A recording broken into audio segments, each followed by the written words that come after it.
Hey lads, I broke 2000 ELO on chess.com this year. And even though I've fallen back down to 1900, I still did it. And so today I wanted to give you 5 tips from my own games on how I improved at chess and how I got to 2000. Now, on this journey, I did start around 1300, but I think realistically I was probably around a 1500. But still, the journey from 1500 to 2000 is quite significant progress for just a year. And I think some of these tips might be really helpful for you. All of these tips, I'm going to use clips from all 500 videos that I've uploaded over the last year so that you can see exactly what I'm talking about from my own games. Tip number 1, tempo the pieces. This first video is the second video on my channel that I ever uploaded. I was playing against somebody and I didn't even consider tempoing the enemy queen. These first moves are always kind of blitzed out a bit. The thing about playing on chess.com with a rapid time control is you have 10 minutes and you're supposed to use those 10 minutes. In this clip, I had 8 minutes on the clock, and that is enough time to just consider tempoing the enemy pieces. Now, what does it mean to tempo? Because you're probably looking at that clip and you're like, I don't even know what I just watched. Tempoing is where you move one of your pieces and you force your opponent to move a piece that they didn't want to move. So we can get a piece involved into the game and then they have to maybe retreat or move the same piece twice. So the king is the most valuable piece in chess, and the king can be tempoed by any other piece. If you attack a king, you simply force the king to move because he doesn't want to die. The queen is the second most valuable piece. And so if you attack the queen with, let's say, a knight, then you're forcing the queen to move. Otherwise, the knight's going to eat the queen. You can also tempo rooks. A knight can attack a rook and the rook has to move. You can also tempo knights and bishops. Even though they're only worth a few points, you can attack a bishop or you can attack a knight with a pawn. And if you do that, the knight or bishop may have to move. And then you've developed your pawn into a better square, somewhere where you wanted it. And you've done it for free. The only piece that can't really be tempoed is the pawn because it's the least valuable. Let's see in the review of this game what I came to realize would have happened if I had tempoed that queen. This permits the opponent to win a queen. How can I win a queen here? This is like a chess puzzle. I don't know how I would win a queen there. How do I win a queen? Okay, so what I'm thinking is knight here.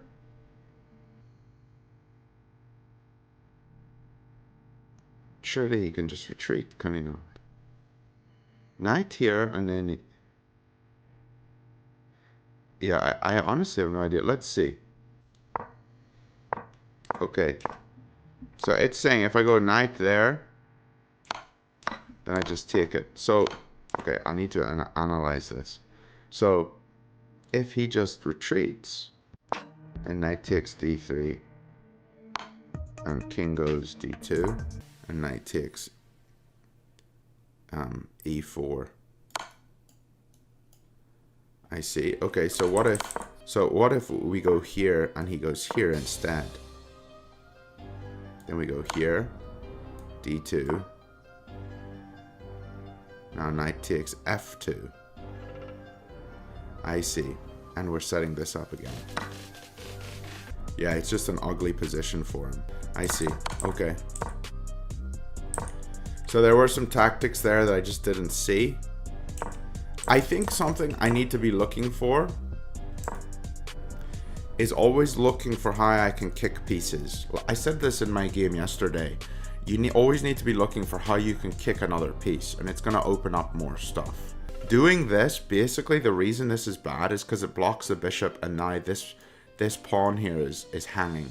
So coming here is a fork, and I can hit both of these pieces. That's what I need to be looking for. I always need to be looking for kicking pieces. Okay.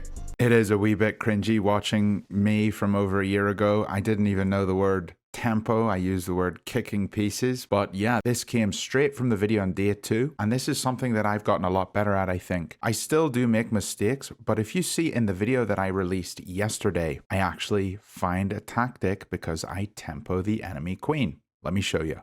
Yeah, so we can't, yeah, we gotta move something. So I'm wondering, can we just go here, take, that's no good.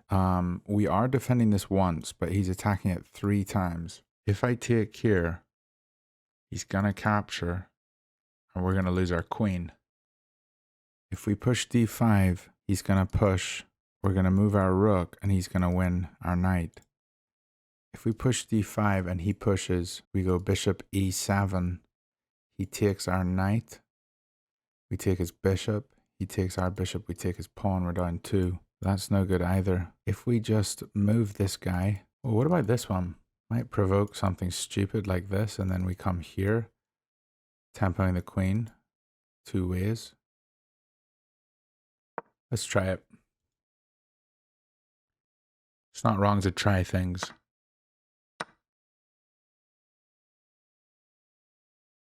Hitting the queen 2 ways.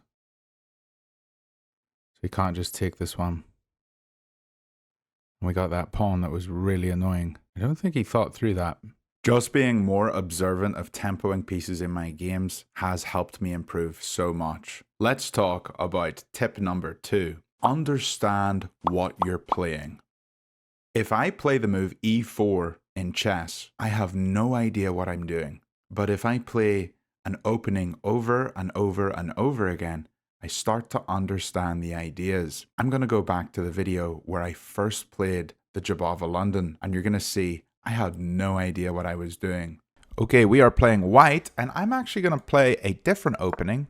I know people say the London is a system, but I've actually never played it. So this is the Jobava London system, and I never play this. And it sort of just goes with these 3 pieces here, and you want to try to form this pyramid shape here.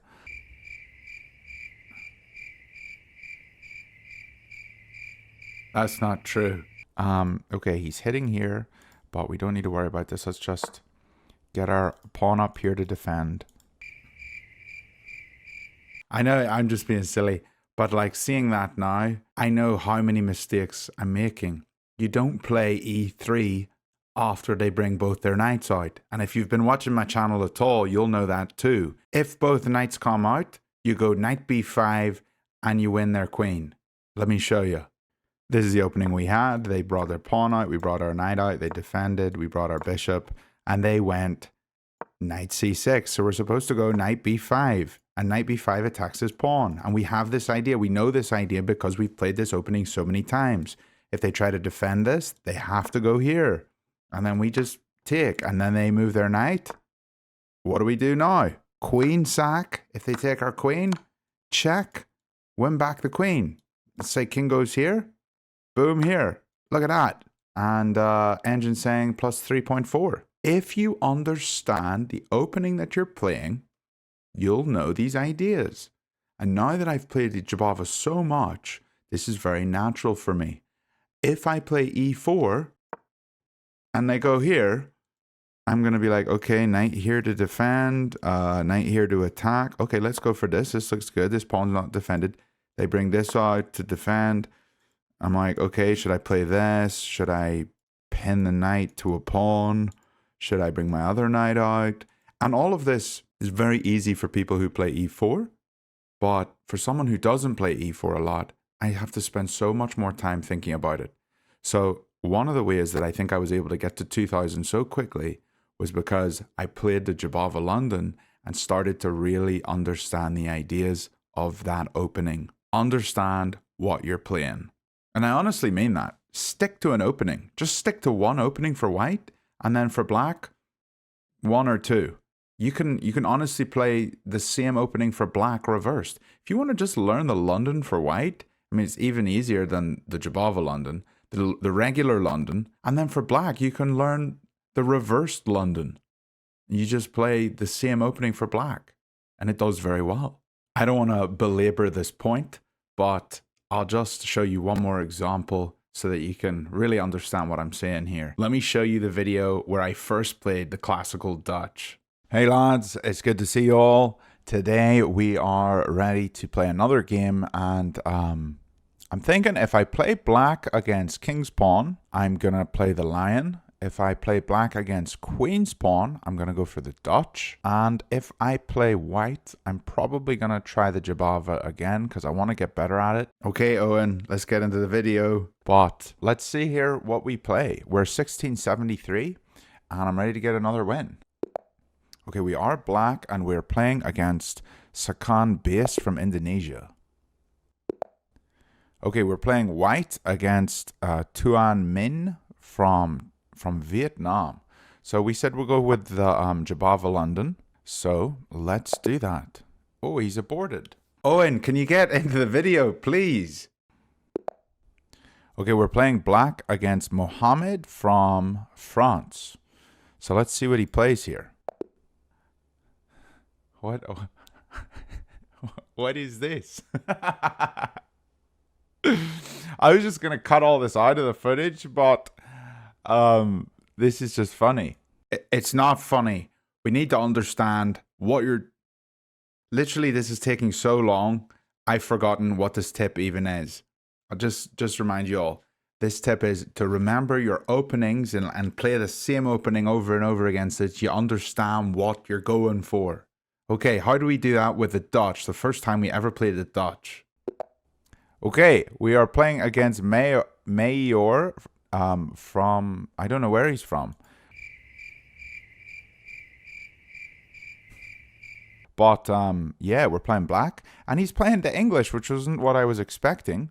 But let's go straight into the Dutch. He's probably going to come here. Yeah, okay. And now we're going to play this move. I believe it's this move. Is it this move? Yeah, let's do this. Yeah. This is the classical Dutch. So the idea of the Dutch is we get our knight out, we get our bishop out, and we castle this way. Okay.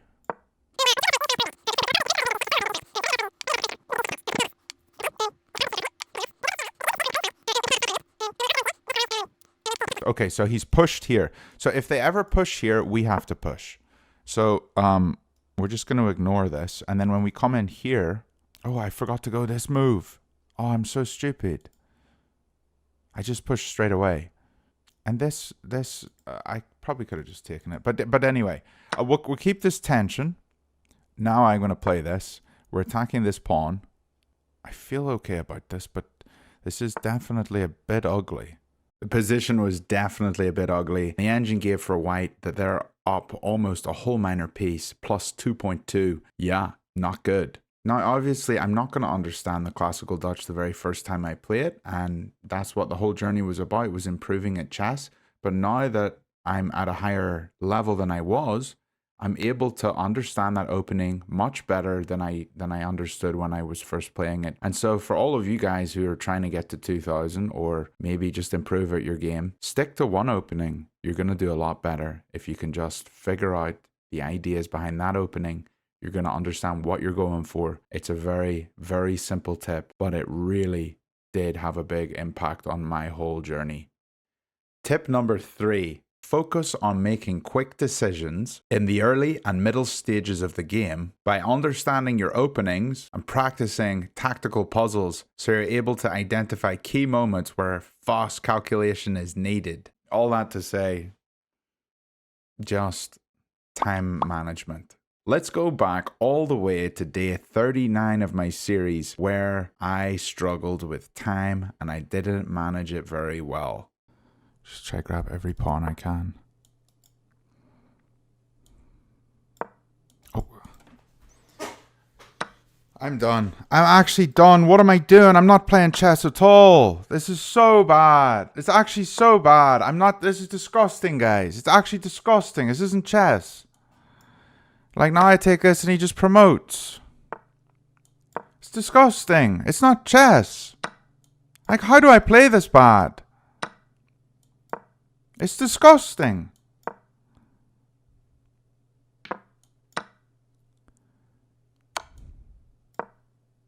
It's disgusting. It's disgusting. How do I play that bad? That was so bad. I was completely winning. I just start blundering like a madman. This game is what is this? It's time, guys. It's time. The time pressure gets to me and I can't handle it. If I get under a minute, I just start freaking out and I can't make good moves. And it happens over and over again. So I don't know how to fix that. But maybe what it is is going back to some of those earlier moves where I spend a whole minute thinking. But I'm in such a strong position here. Like, we're completely winning here. You said it yourself, Owen.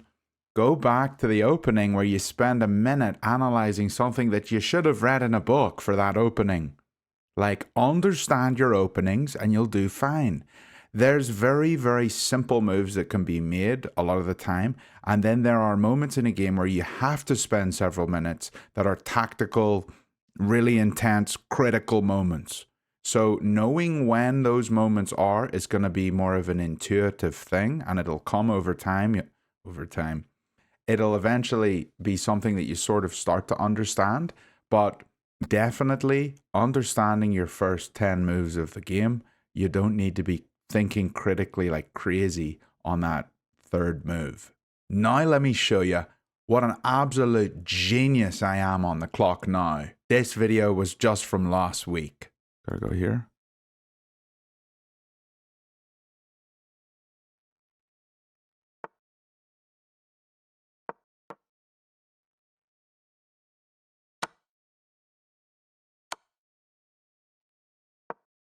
Have to block.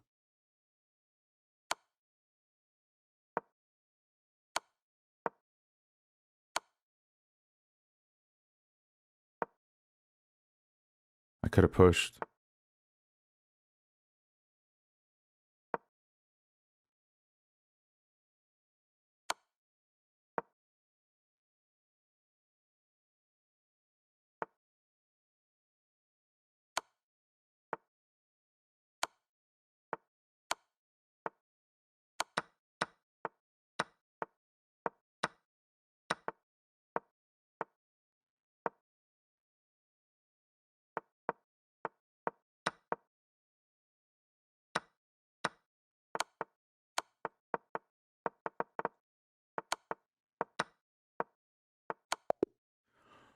Whoa!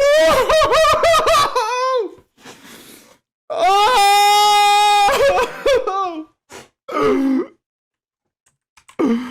0.1 second. I cannot believe that. I actually cannot believe that. Oh, that was incredible.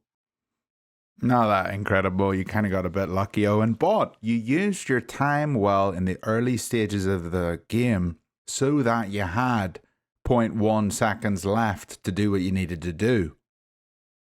Let's jump into tip number 4. Tip number 4 is limit your games. And this tip has to do with psychology and tilt control. Now, if you look at other creators that are doing these same kind of series as I am, like Apex Chess, you'll notice something very different. There's a cool feature on chess.com where you can compare stats of different players. So this is Apex, this is me. And if we go down here, we can see his rapid rating is a 1903 and mine's a 1913. Flex. No, that is not a flex. But the interesting thing is when you actually click on here and you can see how many games we've both played. Apex has 1,300 games that he's won, 1,300 that he's lost, and 200 that he's drawn. So 1,300 is 2,600 plus a couple hundred more. So about 2,800 games. If you look at me, I've got 500 won, 500 lost, and about 72 drawn. Exactly 72 drawn. So about 1,100. So I'm sitting on about 1,100 games, and he's sitting on 2,800. So he's like 2.5 times the amount of games that I've played. If I go into Apex's full-time stats here, you can see he started probably this series around an 1,100.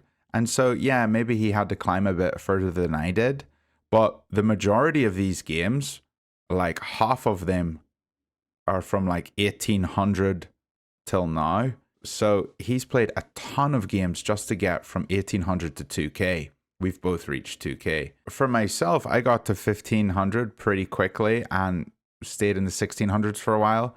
But later on in my journey, I did start playing more than 1 game a day or 2 games a day. I started playing 3 or 4. And so, yeah, probably from this point on is about half of my games. But for me to improve from 1800 to 2K in probably about 500 games, compared to Apex going from 1800 to 2K in about 1500 games. So I really do think there is something to playing fewer games a day. Just play 1 or 2 games and analyze that game. Think about what you did right, what you did wrong, and try to remember those mistakes you've made, but don't keep playing. What happens when you keep playing? Let me show you.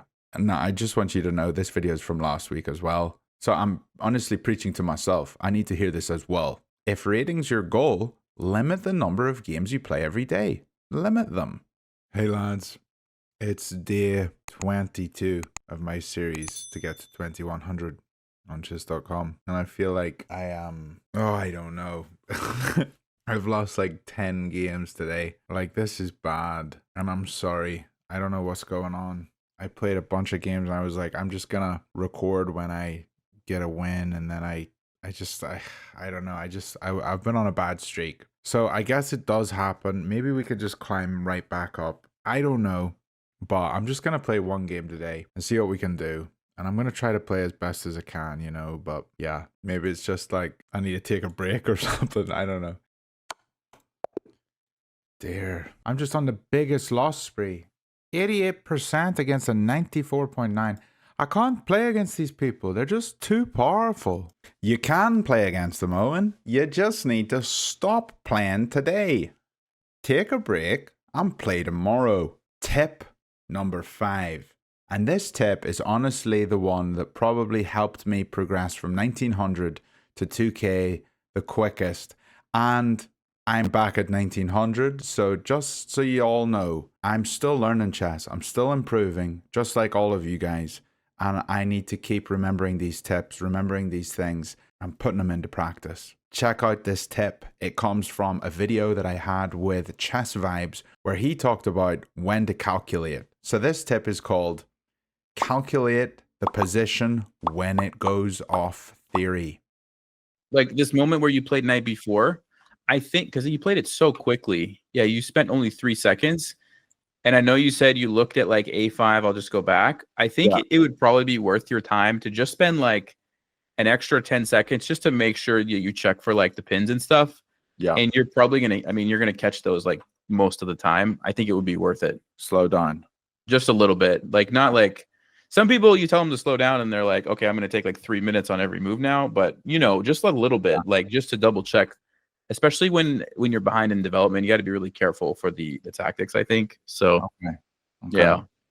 That's helpful. I did take this advice to heart. You can generally play your opening very quickly. And then when that moment comes, when something deviates, you need to just slow down. In this game that I played against Chess Vibes, it was that moment, or maybe slightly before, where things got off theory. But I had plenty of time on the clock to calculate there and really just double check for pins or for forks or these different things, just like Nelson was saying in the video. Let me show you a specific example of this from one of my videos. Let's get some pieces onto the open file. And I am still up a pawn. Okay, I can throw the bishop here. He's only got 2 attackers and I have 2 defenders, so I probably am okay doing this. Hold up, Owen, slow down. I think I will, in fact. But here, and all of a sudden he's got 3 attackers on this square. And my queen will have to pull back, and I'll only have 2 defenders, and he wins a piece. So going here is a blunder. This guy is tricky. Knight here. I'm not sure. Maybe we just pull back. I need to move quicker. No, you don't need to move quicker. You need to think because you don't know this position well. Use your time now. This is a very tricky line. I've never seen anything like this. The Deemer Gambit. Okay, I think go here, and let's get a piece here. Or even just put the piece here now.